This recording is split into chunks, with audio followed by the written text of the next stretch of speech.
तो दोस्तों आईपीएल अभी शुरू हुआ था, मार्च में शुरू हुआ था। और आईपीएल में 10 टीमें हैं, पर 10 टीमों में से सबसे ज़्यादा अगर फैन बेस की बात करें तो वो मेरे हिसाब से आरसीबी के पास है, क्योंकि वो लगातार पिछले सालों से हार रही है। और इस वजह से, और मेन सीधी बात है, आरसीबी के फैंस का मेन कारण है विराट कोहली। अगर विराट कोहली शुरू से इस टीम से नहीं जुड़ा रहता तो शायद आरसीबी के आज इतने फैन नहीं होते जितने की है। विराट कोहली ने मतलब इंडिया के लिए बहुत अच्छा प्रदर्शन किया और उस हिसाब से आज बहुत तगड़ा फैन बेस है। और हाँ, आरसीबी के फैन मतलब ऐसे नहीं है कि दूसरे फैंस के जैसे, वो बड़े अलग फैंस है, बड़े मतलब टॉक्सिक फैंस है। कोई बंदा यूनिवर्सिटी जाता है, डिग्री लेते वक्त आरसीबी का झंडा लहराता है। कोई बंदा समुद्र में जाके आरसीबी का झंडा लहरा रहा है। और कोई बंदा मतलब भारत के आखिरी गांव में कुछ जगह है, शायद रेस्टोरेंट है, उस रेस्टोरेंट में आरसीबी का नाम लिख रहा है। मतलब एक लॉयल फैन होते हैं इनके। और एक टॉक्सिक टाइप के फैन होते हैं, बात बात पे भड़क जाते हैं। जैसे अभी मतलब वर्ल्ड कप चल रहा था, चैंपियंस ट्रॉफी, उसमें विराट कोहली ने एक शॉट मारा और कौन था, ग्लेन फिलिप्स ने एक कैच पकड़ लिया। और कैच पकड़ा ग्लेन फिलिप्स ने, और फैंस जाके गालियां दे रहे हैं फिलिप्स कंपनी को। मतलब उनको रियलिटी से कोई लेना देना नहीं। हालांकि उनको सबको पता है कि फिलिप्स का और ग्लेन फिलिप्स का कोई लेना देना नहीं, पर फिर भी वो फिलिप्स को जाके गालियां दे रहे। और एक बार हुआ था, विराट कोहली ने, वो एक वीडियो वायरल हुआ था फिर बीच में, विराट कोहली ने बिस्लरी की बोतल फ्लिप की और वो आराम अच्छे मतलब खड़ी हुई नहीं और गिर गई। तो फैन जाके उस पर मैसेज कर रहे हैं कि तू गिरी कैसे। अब उसमें बिस्लेरी कंपनी का कोई लेना देना नहीं है, पर बिस्लेरी कंपनी के ऑफिशियल इंस्टाग्राम प्रोफाइल में जाके गालियां दे रहे हैं कि तू गिरी कैसे, तेरी इतनी हिम्मत। मतलब कोई लेना देना नहीं। और अब कल परसों के मैच में जीटी वर्सेस आरसीबी का मैच था, विराट कोहली का विकेट लिया अरशद खान ने, और वो फैंस जाके गालियां दे रहे अरशद वारसी को। अरशद वारसी का अरशद खान से दूर दूर तक कोई लेना देना नहीं है, बस नाम सेम है, वो भी थोड़ा सा। अरशद वारसी भी बेचारा सोच रहा होगा कि क्या हो गया एकदम से इतने मतलब पोस्ट पे इतने कमेंट क्यों आ रहे हैं। और सब चाहे कि कुछ भी हो जाओ, चाहे विराट कोहली का अगर वो दंगा है तो एक कमेंट तो फिक्स होगा, विराट कोहली तेरा वहां पे। मतलब वो कंफ्यूज कर रहे हैं सबको, सॉरी, मतलब अलग ही है उनका। विराट कोहली फैंस एक अलग माइंड सेट लेकर चलते हैं।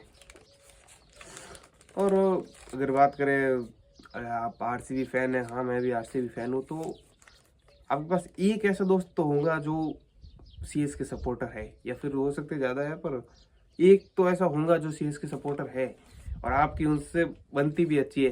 पर जब आईपीएल आता है ना, तब ऐसा हो ही नहीं सकता कि आप दोनों साथ में बैठो और दोनों के बीच में कंट्रोवर्सी वाला टॉपिक शुरू ना हो कि आईपीएल में सीएसके ने 5 ट्रॉफी जीती, आरसीबी ने अब तक क्या क्या है, 17 साल क्या क्या है। तो हम उस वक्त में किसी भी प्लेयर से हेट नहीं करते, ना हम एम एस धोनी से करते, ना हम गायकवाड़ से करते, और ना हम राइडू से करते, किसी से हेट नहीं करते। पर हमें उस एट द टाइम पे अपने मतलब एक पक्ष में कुछ बोलने के लिए बताना पड़ता है कि 2016-17 में सीएसके कहाँ गई थी, और उस टाइम पे उनकी जर्सी का कलर क्या था, मेरे हिसाब से ब्लैक एंड व्हाइट था। तो मतलब एक है कि हेट नहीं करते हम, पर एक वो बोलना पड़ता है कि हाँ इस टाइम पे बोलना बहुत जरूरी हो जाता है ना, इसलिए बोलना पड़ता है। और धोनी धोनी उनका अलग ही चल रहा है, धोनी का कुछ मतलब, एक बंदा जो फिनिशर है, वो आता हमेशा लास्ट के 2 ओवरों में आता है, 6-7 बॉल खेलता है, फिर चला जाता है। और अगर टिकता है ना, तो जब तक टिकता है तब तक मतलब मान के चलो आपकी डॉट बॉल तो वो बहुत ज़्यादा ही खेल लेता है, क्योंकि धोनी अब पहले जैसे नहीं खेलते जैसे वो पहले खेलते थे, बहुत पहले जब वो एंड में आते थे फिनिश करके चले जाते थे। अब तो कभी कभी होता है कि वो अश्विन अन्ना के बाद में आते हैं बैटिंग करने के लिए। और चेन्नई फैंस मतलब इतने क्रेजी फैंस है ना कि जडेजा अगर आ रहा है ना बैटिंग करने के लिए, तो जडेजा के आते ही वो वोटिंग करने शुरू हो जाएंगे कि भाई तो जल्दी आउट हो। जडेजा इतना अच्छा फिनिशर है, चेन्नई का एक बहुत बढ़िया बैट्समैन है, ऑलराउंडर है, उसके बावजूद वो जडेजा को बोल रहे हैं कि जा भाई, इनकी मतलब अलग ही फिल्म चल रही है कि हाँ जडेजा आया, जाओ जल्दी जाओ, आउट हो गए। मतलब जडेजा पहली बॉल पे आउट होना चाहिए, क्योंकि फिर आएंगे इनके थाला, थाला फॉर ए रीजन। इनका कुछ नहीं कह सकते। और एमआई वाले हालांकि अच्छे होते हैं, काफी बंदे अच्छे होते हैं, पर एमआई ने मतलब 5 ट्रॉफी भी जीती है। और एमआई वाले अगर कभी बोल देता है ना कि हमारे पास 5 ट्रॉफी है, तुम्हारे पास 1 ट्रॉफी भी नहीं है, तो हम उस वक्त भी किसी को हेट नहीं करते, पर हमें उस वक्त बोलना पड़ता है कि रोहित शर्मा ने तुम्हें 5 ट्रॉफी जीते, फिर एमआई ने रोहित शर्मा क्यों हटाया। हालांकि फैंस उस चीज में कोई भी कुछ भी नहीं कर सकता, हालांकि रोहित शर्मा खुद भी कुछ नहीं कर सकते, पर एक उनके बोली पे लगाम लग जाता है, उससे मजा आता है। एमआई का तो है कि हार्दिक पांड्या जब फॉर्म में होता है तब वो अकेले ही टीम को एक स्कोर तक लेके चले जाता है। या फिर एमआई टीम भी है एकदम सजी धजी टीम है, जो सिर्फ आईपीएल नहीं इंटरनेशनल भी खेलती है।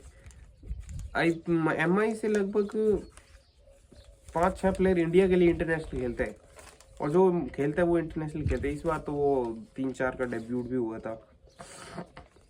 और अगर बात करें एसआरएच की, तो एसआरएच जब खेलने एसआरएच का मैच होता है ना, तो लोगों को बहुत ज़्यादा उम्मीद होती है कि अगर एसआरएच आ गए तो 250 प्लस तो कंफर्म है। और ऐसा होता भी है कभी कभी, जब पावर प्ले में अगर ओपनर्स आउट ना हो तो वो हो जाता है, 250 प्लस हो जाता है। पर पहले मैच में वो भी था, पहले मैच में ईशान किशन ने शतक मारा, बीसीसीआई कॉन्टेक्ट से निकलने के बाद गुस्से से आग बबूला होकर शतक मार दिया।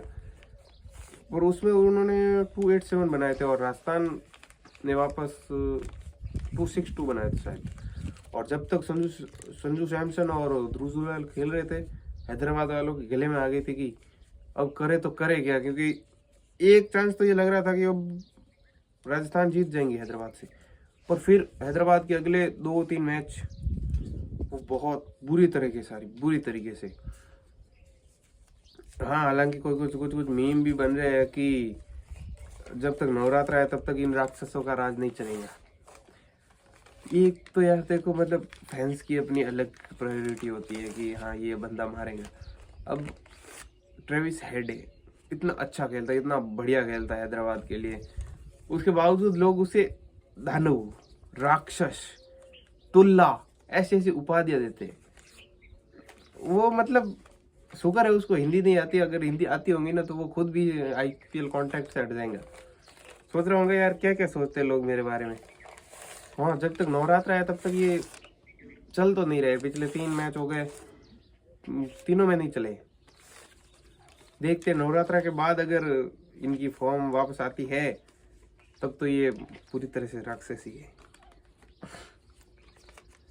और बात करें पंजाब की, तो पंजाब किंग्स का इस बार कुछ अलग ही है। पंजाब किंग्स कुछ अलग फॉर्म्स ले गया भाई, मतलब टॉप ऑर्डर से, मिडिल ऑर्डर से लेकर लास्ट ऑर्डर तक सब सजे धजे है। मिडिल ऑर्डर में श्रेयस अय्यर अकेला संभाल लेता है टीम को, और वो शशांक सिंह क्या गजब मारता है। मतलब लास्ट के 4 ओवर में अगर शशांक सिंह को उतार दो तो वो मतलब 4 ओवर में जितनी बॉलें खेलेंगे उसमें 250 प्लस स्ट्राइक रेट से खेलेंगे। इतना फास्ट खेलता है, इतना बढ़िया खेलता है ना। मतलब ठीक है, वो पंजाब वाले सोच रहे हैं कि इस बार तो जीते ना जीते वो बात की बात है, पर सबकी बैंड तो बजा ही देंगे, किसी और को तो नहीं जीतने देंगे। और इस बार सबसे ज्यादा मतलब दुखी कोई टीम है ना, तो वो मेरे को लगता है एलएसजी है, वो संजीव गोयले वाली। हालांकि वो नाम पता नहीं, संजीव है पक्का है, संजीव गोयले वाली, क्योंकि उन्होंने ऋषभ पंत को 27 करोड़ में खरीदा था। और ऋषभ पंत आता है, वो थोड़ी देर खेला फिर वापस चला गया, थोड़ी देर खेला वापस चला गया, 6-7। मुझे नहीं लगता कि इस बार ऋषभ पंत ने 20 रन भी क्रॉस किए होंगे, शायद 10 भी नहीं किए। और आईपीएल का इतिहास है, जो बंदा सबसे महंगा बिका है ना वो तो चला ही नहीं। जब से मतलब मैंने देखना शुरू किया, बाकी हो सकता है पहले चला, वो रिकॉर्ड में होगा कि जो महंगा बिकता है वो चलता ही नहीं, अगले सीजन में चलता है, या फिर वो एक सीजन पहले चलता है। कौन, मिचेल स्टार्क पिछले साल उसको 24 करोड़ में खरीदा गया था पर नहीं चला।